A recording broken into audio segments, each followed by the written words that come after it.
we have to make sure that the incentives to invest and to hire in the United States are at least as good as the incentives in other countries. This is At Brookings, a weekly in-depth look at the issues behind the news. This week, promoting jobs through small business.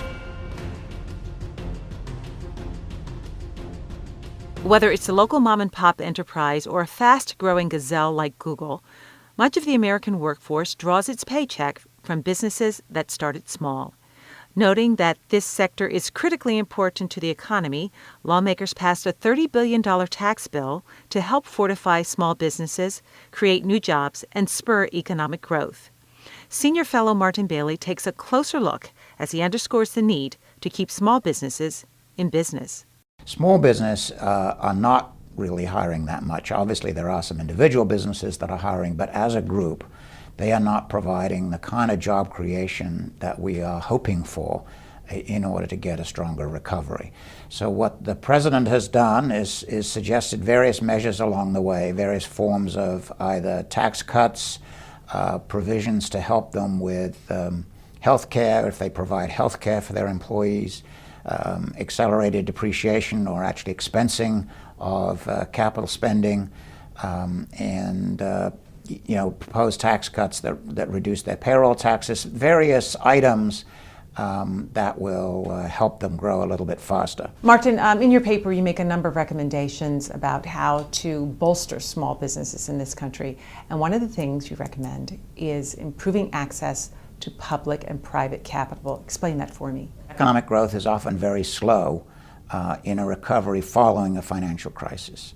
And one reason is because if the financial sector is damaged, it tends to make it more difficult for what we sometimes call the real sector, jobs and output, to grow because they don't have adequate access to the funding they need for inventories, for expansion, and that kind of thing.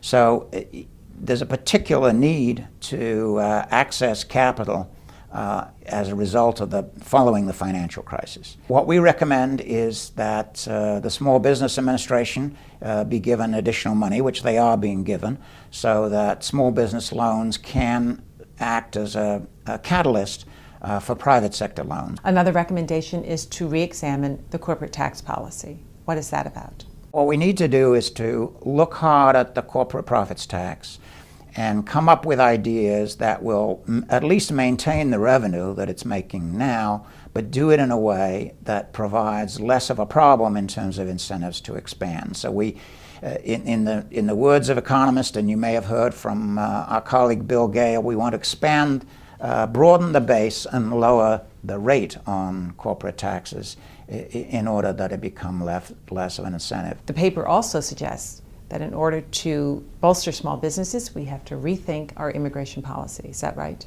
There's a proposal that a lot of people have made, which is if you get a PhD or an MBA or something like that in a field that's in demand, then let's give that person an H-1B visa. Obviously, we had to do the normal security checks and so on, but basically the presumption should be that they can have the ability to work in the United States. People look at the unemployment rate and they say, how can we let more people into the United States when the unemployment rate is so high? But I think that's a mistake. I think that doesn't recognize the role that skilled people play in generating business expansion and consequently more jobs for Americans. So I don't think it's a displacing American workers issue. I think it's really expanding opportunities for Americans.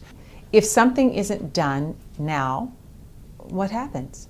But at this time, it's particularly critical that we get growth and employment going as fast as we can, that we do everything we can to, that we think will pay off to generate more economic growth. So it's just a matter of doing it as well as we can and getting growth as quickly and as strongly as we can, rather than just waiting for the private sector to do it. And by the way, part of what government can do at times is to get out of the way. Sometimes there are regulations that make it more difficult for small businesses. We have to make sure that those are done as efficiently as possible and we don't stand in the way of new businesses growing. Martin, thank you so much for joining us here today. It was a pleasure. Thank you so much for joining us. I'm Gigi Hinton. We'll see you again next week at Brookings. Stay up to date with the latest research, learn about Brookings events, and search our directory of experts, all from your mobile device. To download Brookings for your BlackBerry, Android, or iPhone, go to brookings.edu/mobile.